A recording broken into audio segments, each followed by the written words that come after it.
Whew, it's another hot day here in South Texas, and I am back working on something that requires me being outside.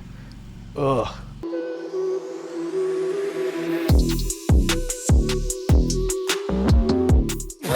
What was the last one? D-Tron did this. I like that one. Okay. Welcome back, everybody, to another episode of D-Tron Does It. Of course, I am D-Tron, and I does stuff. And this week, I am replacing the horn on my 1996 Buick Roadmaster. If you've made your way to this video, chances are you've either got an old car or a faulty horn, or both. And if that is the case, today I'm gonna show you how to install one of these universal car horns from start to finish. So what I have here is the Wolo horn wiring kit, as well as the Wolo full blast, which this model is a 385 2T.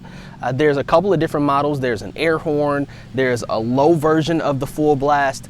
So these are the ones that I'm installing. I'll show you guys a close up here in just a second. I'll show you exactly what we need to do to be able to install this horn. This is my first time doing it, although my car does have a replacement horn in it already. It no longer works. So hopefully we can get at least, I don't know, a year or two out of this thing. We'll find out. But let's get to the install. So first things first, I'm getting my car started up just so I can feel some air conditioning because it's hot out here. And now I gotta remove the old horn. I mentioned to you there was already an aftermarket horn in this thing. So that's the horn, and there's like a small air compressor that was attached to the metal bracket in the middle of the radiator. So I gotta remove all that stuff first. I decided to also remove the wiring for the old aftermarket horn button. So that's what I'm doing right here, just removing that wiring. It does take a little bit of brute force to get it out because they had it wired in there pretty good. Most of you guys won't have to do this step because likely you don't have an aftermarket horn already in your car, but I just happen to already have one, so I needed to remove it.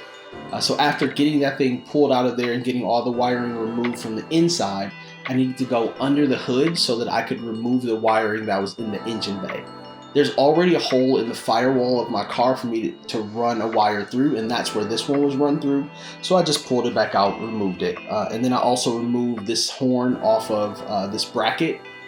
Once the horn is removed and I've gotten the compressor out of there, now I can remove all of this excess stuff and make way for the new horn. So I bought a couple of different things. This wiring harness here, which is gonna make it easy for us to wire up the new horn. So get it open and there's gonna be 3 wires coming off of it. One is gonna run back into the engine bay, which is where you'll wire up your new horn, which is what I'm doing right now, just stringing it through so I can have that wire available for me.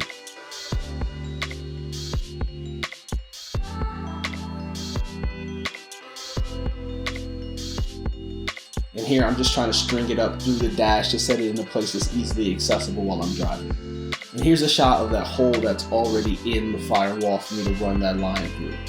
The next cord you have, that was the one going into the inside.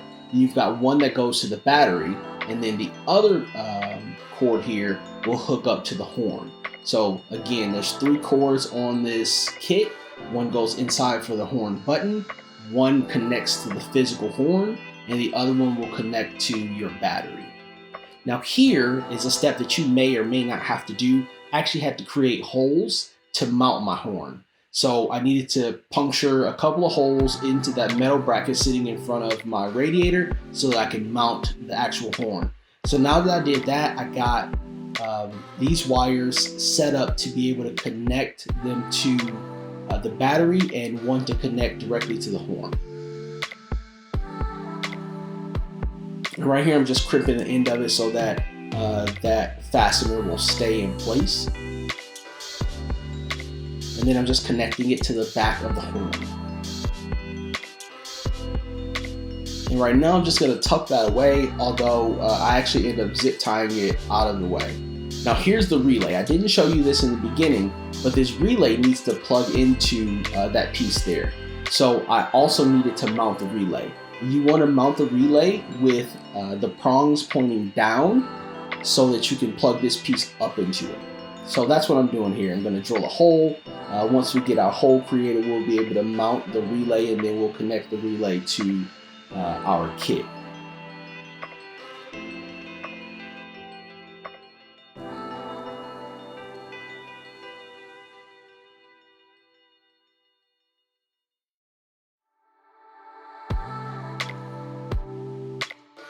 So there we go. We got that connected and got the relay mounted on there now. And just getting those cords out of the way. So now we are going to wire up our button. The kit comes with all of the tools, the clamps and pieces that you need to be able to get this thing wired up properly. You could also use some electrical tape around the edges of these connections if you want to make them more secure. But mine felt like after I clamped them that they felt pretty good. So here I'm just connecting those pieces to the back of the button. You'll see they just slip right underneath a screw, and then you screw that screw down. It'll tighten it, and then it'll create a really good connection for your button. Sorry, I was a little off camera here, so you can't see exactly what I'm doing, but just wired up those two to the back screws on the back of the button. Here's where I had the biggest problem. So my battery terminal was too large for me to place the connection around. So I wasn't able, despite what it looks like here, it looks like I'm connecting it.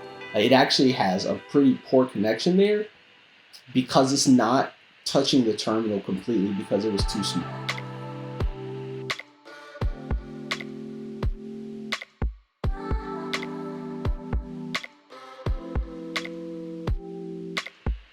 And as you can see, I'm not working.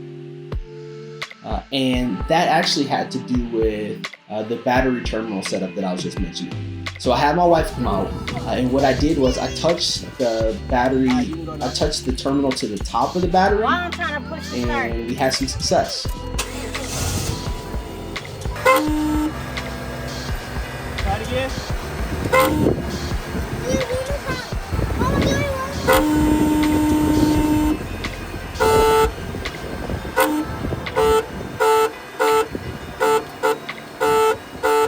Alright, so that's it. That was actually more difficult than I thought it was going to be. But it's all done. We have created new holes to mount the horn and the relay. We have wired in the button inside of the car. I now have to just mount the button to the dash. I'm probably just going to use some double-sided sticky tape or some black tape or something to mount it to the dash. But other than that, it's in there and it works. You could hear it blowing here in the clip that I showed you earlier. The one problem, probably the biggest problem that I had was that wire doesn't fit around the terminal on my battery. And so right now I just have it rigged. I have to probably go and find some kind of extension, or like a enlarger to go on the end of that wire to make it fit around the terminal. But other than that, we're good to go. As always, guys, I appreciate you watching the video. If you would, please like, share, subscribe, hit that notifications button, get some alerts, find out when I'm dropping new videos. And if you decide not to like, share, or subscribe, you know what? I won't even be mad at you. Till next time, guys. Peace.